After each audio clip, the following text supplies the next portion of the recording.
Hello everyone, welcome back to my channel.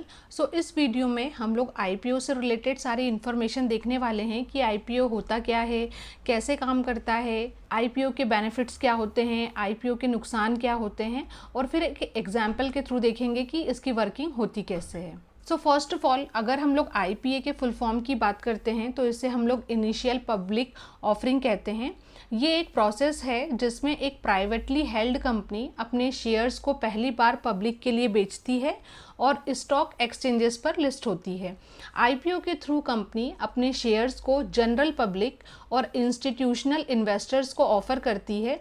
इस process से company अपना कैपिटल रेज करती है जो बिजनेस एक्सपेंशन, डेट रीपेमेंट या फिर अन्य किसी कॉरपोरेट पर्पस के लिए यूज़ किया जाता है। सो ये तो हमने आईपीओ का एक छोटा सा इंट्रोडक्शन देखा। अब देखते हैं कि आईपीओ काम कैसे करता है।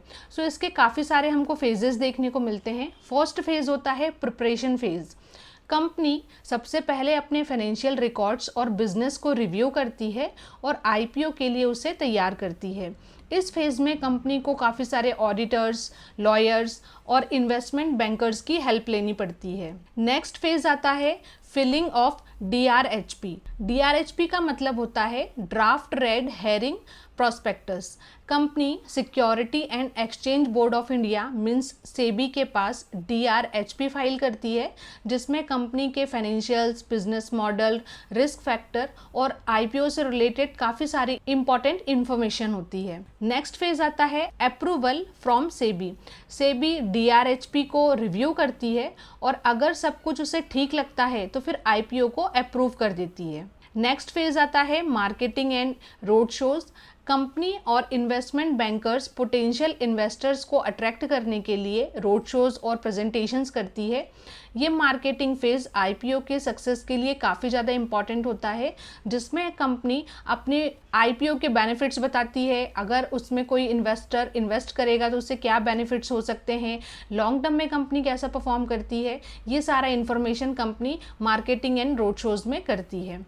नेक्स्ट फेज आता है प्राइसिंग एंड अलोकेशन का। आईपीओ का प्राइस बैंड डिसाइड किया जाता है और इन्वेस्टर्स अपने बिड्स लगाते हैं। Price band usually lower price और अपर प्राइस के रेंज का होता है। आईपीओ क्लोज होने के बाद फाइनल प्राइस डिसाइड होता है जो डिमांड और सप्लाई के बेसिस पर एडजस्ट होता है। नेक्स्ट फेज आता है लिस्टिंग ऑन स्टॉक एक्सचेंज और यही लास्ट फेज भी होता है। आईपीओ सक्सेसफुली क्लोज हो जाने के बाद शेयर स्टॉक एक्सचेंज पर लिस्ट होता है और फिर उसकी ट्रेडिंग स्टार्ट होती है। इस दिन को हम लोग लिस्टिंग डे के नाम से भी जानते हैं। सो ये तो हम लोगों ने स्टेप्स देख ली कि आईपीओ अप्लाई करने की और आईपीओ आने की क्या क्या स्टेप्स होती है। अब ये देखते हैं कि आईपीओ के बेनिफिट्स क्या हैं। सो फर्स्ट है कैपिटल रेज। आईपीओ के through company significant capital raise कर सकती है जो बिजनेस एक्सपेंशन, आर&डी और अन्य किसी कॉरपोरेट पर्पस के लिए यूज किया जा सकता है। नेक्स्ट बेनिफिट है increased visibility and credibility.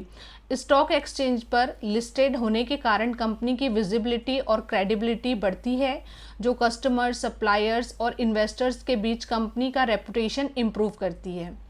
Next benefit है liquidity for existing share holders. IPO से existing share holders including founders, early investors और एम्प्लॉयज़ अपने शेयर्स को बेचकर लिक्विडिटी गेन कर सकते हैं। अब ये तो हमने बेनिफिट्स देख लिए। अब ये देखते हैं कि आईपीओ के क्या कुछ कॉन्स भी हैं। तो यस, फर्स्ट है रेगुलेटरी कंप्लायंसेस। आईपीओ के बाद कंपनी को स्ट्रिक्ट रेगुलेटरी कंप्लायंसेस और रिपोर्टिंग रिक्वायरमेंट को फॉलो करना पड़ता है जो कॉस्टली और टाइम कंज्यूमिंग हो सकता है। नेक्स्ट इसका कौन है मार्केट प्रेशर। पब्लिक कंपनी होने से क्वार्टरली अर्निंग्स एक्सपेक्टेशन और मार्केट प्रेशर बढ़ जाता है जो लॉन्ग टर्म स्ट्रेटेजिक डिसीजन को इफेक्ट कर सकता है। और नेक्स्ट इसका हम देखें अगर कौन, तो डाइल्यूशन ऑफ ओनरशिप। आईपीओ के थ्रू नए शेयर्स इश्यू होने से एग्जिस्टिंग शेयर होल्डर्स का जो ओनरशिप स्टेक है वो डाइल्यूट हो सकता है। अब इसे हम लोग एग्जाम्पल के थ्रू देखते हैं। अगर कोई XYZ कंपनी है जो अपना आईपीओ लॉन्च करती है जिसका इशू प्राइस 100 पर शेयर डिसाइड होता है, तो इंटरेस्टेड इन्वेस्टर्स अपने बिड प्लेस करते हैं। आईपीओ के क्लोज होने के बाद शेयर का जो फाइनल प्राइस है वो 110 डिसाइड होता है और शेयर्स एक्सचेंज पर लिस्ट हो जाता है। लिस्टिंग डे पर अगर शेयर्स का ट्रेडिंग प्राइस 120 होता है तो इन्वेस्टर्स को 10 रुपीज़ का प्रॉफिट होता है।